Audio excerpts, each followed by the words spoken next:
Here we go. Welcome to Monday's Irish in Sweden podcast. We're actually doing this on video, so if you're only hearing this online, you're not going to realise what I'm talking about. But I'm currently going up the escalator at Kungsträdgården in the station here towards Kungsträdgården for the start of the parade.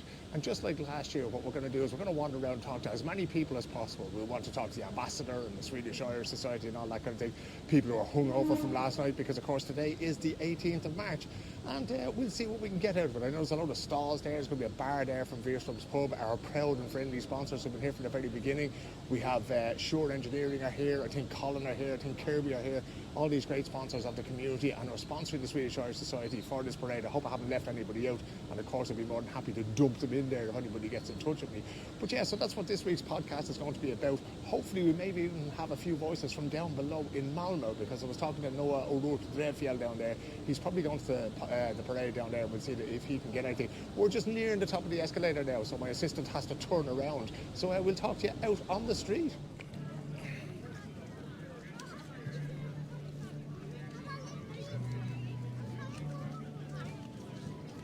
It's what I would call Irish weather. You know, I mean, I have webbed feet like most Irish people, but they say it leaves off in about an hour or so we should be fine. Yeah, so by the time the walking starts, we should be grand. Yeah, we should be grand, hopefully. There's plenty of tents around. What were we doing in this tent here with St. Patrick? This tent is it's basically the Irish-Swedish Society, and they're more or less telling people about what they do, and they've also got some brochures and some knickknacks you can buy if you want to look a bit more Irish than normal.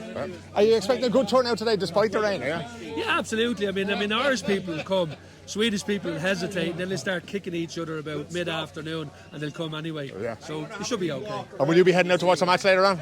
I don't need to watch it, we're going to win. I know we're going to win. Just go down on Monday morning. I really hope you're right, man. Thanks very much. We'll talk to you later. I was here last year. Can we get a word with St. Patrick for the Irish in Sweden podcast, can we? Oh, absolutely. Yes, you can. Well, I believe you were involved in ordering this lovely Irish weather for today. Is that correct? Indeed, I was, of course. I bring the weather with me wherever I go. And it's a beautiful setting. Lovely grey skies, a little bit of drop of rain falling. It just particularly to make all of us Irish people feel at home today. That's the thing. What are you expecting from the day, St. Patrick? Well, we're looking for lots of entertainment and music and good food and drink and a good march around the town to show everybody about the vibrant Swedish-Irish community. And what's the most important thing about this day for you? I know this is how you celebrate every year, but do you ever sort of, when the hat goes off, do you ever go out celebrating anywhere else, doing anything else, a bit of dancing? Oh, I do a bit of dancing, and I do a bit of acting as well. So we have the Spuds and Sill Theatre Company putting on a show here now in May on the 12th and 13th. So that's right. That's Dancing at Lunasa is coming up on the 12th. Dancing at Lunasa is coming up, so I'll definitely be going to that. That's for sure. I enjoy that. It's fantastic to have such great support from St. Patrick himself for Spuds and Sill, and more information will be coming on the Irish in Sweden podcast. Enjoy your parade today, sir. Thank you very much. Enjoy yourself too now. See ya. Thank you. There is absolutely no way that's your hair, Carl Stein. It's a long time since you had that much hair. The rain has made it go curly, I'm afraid. It happens at this time of the year. We are with Carl Stein of Thirst Beverages, who is sitting here, and as we were coming over my door, I was going, oh, brilliant, here's Carl with all the things. What are you doing here today, Carl? With your little shamrocks on the bottles and everything? Yeah, well, those ones we're giving away to kids that are wearing green, which I hope the majority will be. So they all get a free bottle of our real lemon. The ones who aren't getting wearing green are getting a slap, I would presume. Exactly, yeah. and they're getting educated for next year.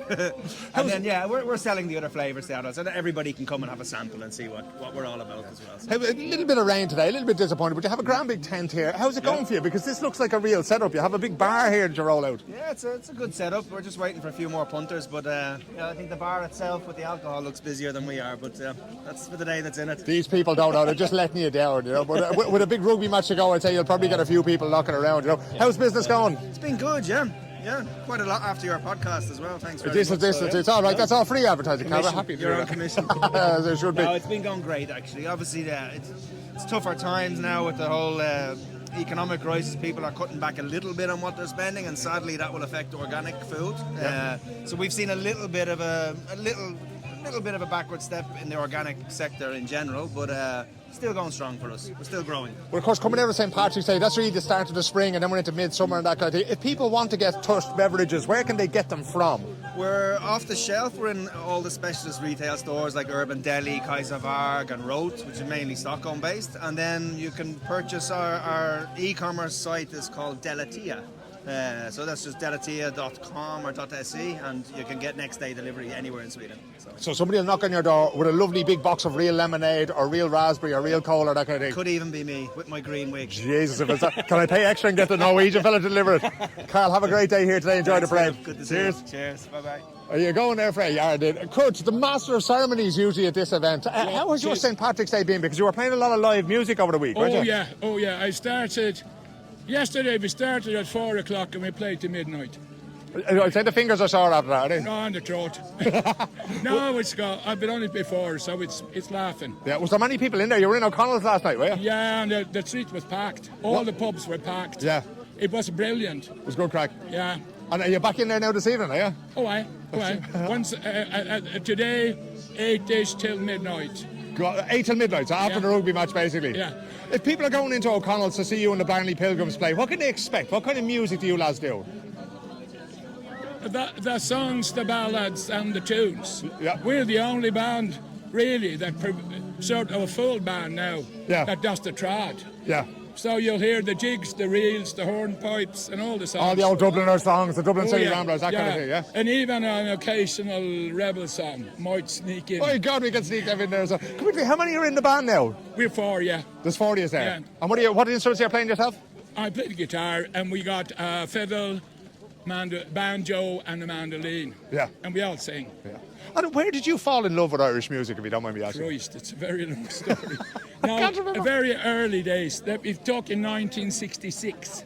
Good Lord. Yeah. When Ronnie Drew was still in short trousers back then, Yeah. My ex-girlfriend at that time had been au pair and brought a record with Irish music home. Yeah. And I was doing Swedish and, the occasional Bob Dylan and all that stuff. Yeah.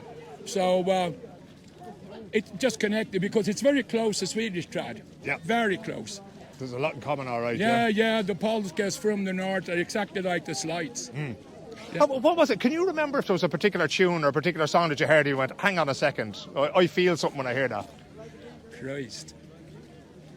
Yeah, I think it was the old alarm clock. It was the old alarm clock, was it? And tell me, if I go down to O'Connell's tonight, what song or what tune are you most looking forward to playing on St. Patrick's weekend? Fields of Athenry. Up you go. My God, turn the house upside down. Could I have a great day, and we'll see you a bit later on, okay? Right, take care. Good man, thank you. Good. This is you don't get to think of this business, Hannah Fraser. We won't. Okay, we won't mention where you work, right? So we keep this entirely personal. How did you celebrate St. Patrick's Day last night? Well, we went to the chamber lunch, which was great. A really good chance to meet lots of the business community, and then after that we went out for a couple of pints. So what you're saying is that nobody went back to work after the lunch yesterday, is that right? I'm not saying that. Okay, cool, because it struck me as a very professional event where there was a lot of work being done. There was a lot of work. If anybody is listening back in Dublin. And then we had a gathering of the Irish community groups and some of the Irish companies that are active in the region. Jeez, that sounds like work to me. Which was all very hard work, yeah. So it's been a great week. Now, a week-long celebration. Not a minute before 5 o'clock. You went out maybe a minute after 5. Where did you go yesterday evening? We actually went to Spesso. Which was as un-Irish as it comes, yeah. But was there a bunch of Irish people with you? There was, yeah. Now, that sounds like the kind of tactical thing that Hannah Fraser would do. Go, hang on a second, all the Irish bars are going to be jammed with people, so I'm going to go somewhere entirely different. Exactly. Was that you leading the herd again? Was exactly, it? yeah. How was the crack there? It was great, yeah, it was good, really good. Good, to go out with colleagues, mark the day. We spend a lot of our year working from out in Ireland, and it's nice to take a step back and mark the moment, yeah. And were you home and in bed by 10 o'clock last night? Absolutely, yes. Not a minute after. Preparing for today. Preparing for today. Which is bigger, right? Because I got the impression, we were watching everybody celebrating yesterday in Ireland, and I got the impression that, okay, the Swedish Irish, Saturday's going to be the big day for us, right? Yeah, look, I mean, when you look around today, I don't know how many people are here, but it's absolutely phenomenal in the centre of Stockholm to see this. And I was just getting out of the taxi, I was saying, I wonder how many are actually Irish and how many are just here. And it's pee and rain as well, like, you know? It's a good Irish day for it too, isn't it? It certainly is. I was talking to St. Patrick, he organised the weather for us, you know. Where are you going to go and watch the rugby match, and what do you hope from the rest of the evening? Oh God, you have to hope for an Irish win, don't you? It's a big day. We're going to Veerstrom's, so yeah, we have a few tables booked in Veerstrom's, and really, really hoping we can do it. Did you have to pay Martin cash money to book those tables? They must have been like gold, or did you book them in December? I think when you go there for all the games week after week, today you deserve a table, so yeah. Do you know what? Anybody who's loyal to Martin is a good friend of mine. Have a great day, Hannah. We'll see you all later. Good luck. To see you. Bye. Having the crack with these. Carmel, you've just broken a little bit of news to us there in the podcast. The parade's going to be a little bit delayed today, is that right? The parade will be delayed by 45 minutes, so quarter past 2 will be leaving from behind the bar here. So, yeah. This is the most Irish thing we've ever had at the parade here, isn't it? Yeah, well, this is great, it's fantastic. What was the reason behind that? There's another demonstration There's going on. another demonstration going in the same direction as ours, so there was a slight miss there, with the authorities. So, no problem. We have the bar inside. We have plenty of Food and drinks and all sorts. Drinks and what have you, and everything else going exactly as planned. Yeah. So we're all fine. Has it been very stressful putting everything together? Well, not really. We have a very good team. So we've done more or less the same thing as we did last year. Yeah. But we have made everything a little bit sort of, we've tweaked on everything with the tents and so on. So I think it's gone actually a lot easier this time. Brilliant. Yeah. It's a brilliant job you've been doing here. Thanks very much. We'll see you later on today. Okay. Thanks, Carol. Bye-bye. So we may as well ask about the wolfhounds. What's the name of these two dogs here? The older one is Freya. She's 2.5. And the younger one is Tuya. And she is 10 months. And where did the love of Irish wolfhounds come from? Are these your first Irish wolfhounds? No, I had my first one in 1989. In 1989? Yeah. Since then, I have had wolfhounds. I've had 10 of them. Are they an easy dog to look after? Because they're pretty big. Yeah. Do you have to live in a huge house, do you? No. You don't have to. Just a big bed. You just need a big bed for the size of them. And are they easy dogs to deal with, are they? Yeah, they're very easy. They're easy to train and that kind of thing? Ish. Yeah. You'd recommend them anyway for St. Patrick's Day? Yeah. Absolutely. They're lovely dogs. They certainly are, and these two are particularly lovely. I swear to God, a guy like me have a beautiful the next like generation, this? I don't know where we get it from, it's a good thing your mother's so beautiful altogether, Martin Hessian is over here, changing the kegs here in the bar. Is this the second most stressful day of the year for you, is it? It is, that's for sure. It's good, it's all good fun though. It's a great day for the Irish in Stockholm. Is there a lot of work goes into this now, Martin? Because you're there swinging kegs around, you have your daughter here, you have the whole family here. Half of Galway is probably here helping you out now, so... My other daughter is working with the foods on the other side. It's a family affair now, you have the whole thing sewn up. A little bit like the mafia. Indeed, and of course, as you know, Martin is a great supporter of the podcast, has been since day one. Do you mind if I ask you your name, madam? Emma. Emma. Yes. How does it feel to be here working with your dad, celebrating St. Patrick's Day? It's funny to see all these people here. Have you been at the parades before when you were smaller? I were, yes. Yeah, I can remember you when you were like this size, but you got a whole lot bigger since then. Are you going to go into the bar trade with your dad now, or are you going to do something else? I'm going to meet up with my friends later. Sensible woman altogether, that's brilliant. Martin, get those points flowing out to those people now, we'll talk to you a little bit later on. Good man, cheers. Thank you, man. I'm going to be a kind of Australia on Sean you. Tomwits. Tomwits. And how is that going for everybody so far? It's going pretty well. We've got some people who haven't been exposed to the language before, so they're quite curious to hear what it sounds like and to even learn that there is an Irish language, which a lot of people outside of Ireland have never necessarily thought about. There's a lot of people inside of Ireland who haven't thought too much about it either. Who is it that comes to you out in Uppsala University to learn Irish? Yeah, it's a mix. So we have both online and in-person classes, and so for the online classes, since they are really free to anyone in the European Union, you got a lot of people who grew up in Ireland, who have an Irish passport, grew up outside of Ireland, didn't get a chance to learn in school, and kind of later on in life want to pick it up. But also a lot of people who are here on exchange, and a lot of people also a lot of Swedish people as well, who often have encountered the Irish language because they're interested in Irish music, they heard a song in Irish and wanted to know more. So really a real mix of people, of backgrounds. Does it make a difference in a film like on Colleen Kuhn, The Quiet Girl was nominated for an Oscar there? Does everybody ring you and go, oh, have you seen this Irish language film? Absolutely, yeah. Yeah, it's huge. I mean, this is a language that, a few generations ago was something associated with, wretchedness and poverty, and for it to be shortlisted for an Oscar nomination is absolutely fantastic. Everyone's sharing that Paul Mescal clip of him shouting Oscar, you get the BAFTAs. So I think it does a lot for, the profile of the language, but also Irish speakers' own kind of cultural confidence. So I think it's great. It's great seeing this kind of stuff going on. I think there is more of it. There's a great sense of, is it broad? Yes. A great sense of pride when you see a film like that making it there. Broadul ar fad. When you see something like that happening. Noel Sheehy is there tipping away on his phone. Is that Google Translate you're using, Noel, is it? No, Tommy ag taspon on grúpa do Nadini. Féach anseo, Gaelgóirí sa Sullen. Gaelgóirí sa Súlan. Agus tá rudí anna tábhachtach ann. Féach. Anna tábhachtach. Seo é... Céir é sin? Seo é an dúis atá ann. An dúis? É the comórtas? Ceart go leor. Comórtas a siúl. Tá cúpla penguin sa sporin. A bhfuil tú prig na?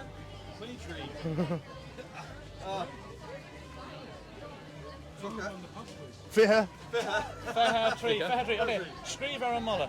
So, tá comórtas ann, agus beg art a guess, you need to guess. Thomas. Cé bhéad atá sa sporin, okay? Agus scríb do frágar ar mala Gaelgóirí sa Sullen. Okay. Agus seo é an dúis go húntaach. The intach é fáda seáir. Oh, very nice indeed. Easter Rising 1960. Yeah, exactly. Okay, so And the winner will be announced on our wall. And that's the Facebook wall for Gaelgóirí sa Súlan. Exactly, exactly. We've been there with the podcast recording before, lads. How is it going? Is there more people coming? Is it the same people coming back all the time? How's the Gaelga going? Is it developing there now, would you say? It's developing for the people that come back. Oh yeah, in English or Swedish? English will do the job, yeah. English, sorry. It's growing, but slowly. I think a lot of people are shy. And the thing is, if they come to Veerströms or wherever we're having it, and they have a pint, they relax, it comes back and it's so much fun. Yeah. I'm delighted I joined the group. It's a lot of fun. And you come home and you're happy, you feel clever because you just spoke for an hour in a language not many people know. Yeah. And it makes me feel extra Irish. But you know what, I think I'm getting more handsome since you started speaking Irish again. Anyway, Craig, I was watching the RTE News last night, right? And they were mixing Irish and English. Is it something that you find helpful? Is it something that you think, no, you need to immerse yourself in the language? What's the best way for somebody living in Sweden to go about learning Irish, do you think? I mean, use what you can, honestly. Like it's, and that's if you go to the Gaeltacht as well, you'll hear people kind of switching Irish and English all the time. That's just very natural if you speak both languages. Kind of, Even in the course of the same sentence, they'll drop in English words. And so honestly, especially if you're in a country where it's not widely spoken, use what you can. You know, whatever will help you kind of achieve or get in the direction of fluency. You know, if it is just throwing in the odd word here and there, that if that helps, that helps. You know. And what do you hope? What does the group hope to get out of your presence at the parade here today? Well, obviously my inimitable charm and charisma. Oh, obviously there'll be a whole slew of wives and that kind of thing coming out of it as well. But are you hoping that people will join the group then? That you'll see them in Veerströms later on? Yeah. I'm hoping, yeah. I'm hoping to kind of lure some people to join us at the pub and try a bit of Irish. Hopefully, after a few pints, we'll come back to them. The wandering out here should be no bother getting these people into the pub. Sure, yeah. Brilliant. Thanks very much indeed. Go meet him, August. So last year in the podcast we featured this gentleman who's a Swede who's going to introduce himself. It's Mr. Stefan, agus is as Marie Stad agus me. Agus Tamakoni Skaranish. So a fluent Irish speaker. Not fluent, but not far off. On my way. On your way. Yeah. Where did you find that love of that, Stefan? I guess it started 30 years ago, and it was the Irish music that was the door opener into the Irish culture, and that opened new doors. So it's in a way like a snowball. On Rav Shedaka, was it difficult to learn in the beginning, do you think? Yeah, it is a challenge, but it's great fun. Make no bones about it, it's rough, you know. Yeah. Come here to me. There's a lot of stuff in music. Like if you go, Fado, if you go a long way back, there's a lot of Shan Nos. Was that the kind of thing that you wanted to understand better when you started to learn the language? Yeah, it was. I'm playing and singing a lot of Irish music, and had a great love of the old Irish songs. Yeah. So I wanted to introduce to learn a few songs in Irish for the repertoire. Yeah. And then I realized that I guess I need to start studying the language in order to be able to sing. Yeah. So that was the start of it. And apart from your good self, what artist would you recommend to listen to if people want to listen to music in the Irish language and learn a couple of fuckle as they go along? I would say Clan Rory is a great band. You can listen to them now. There's a concert with them from Stallet in Stockholm on P2, Folkmusiken. Yeah, they played in November here, didn't they? Yeah, they do. And of course also Liam and Wenley, the Hot Air Flower singer, yeah. And Ronan O'Snoddy, I would say he's and Keela. Keela, of course, yeah. A couple of great attractions. That's fantastic. Stefan, go to meet him, August. Yeah, go to meet him, first. Keep working away there, so we keep going.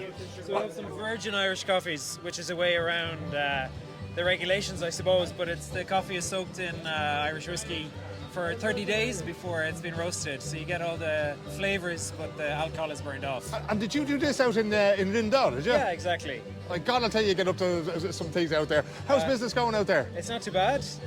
Not since the last podcast as well. There was a few extra orders. You got a few extra orders. Is the dog with you today, is he? No, he's too expensive to work on Saturday. But this is the thing, of course, you have to pay the overtime and that kind of thing. You know, so.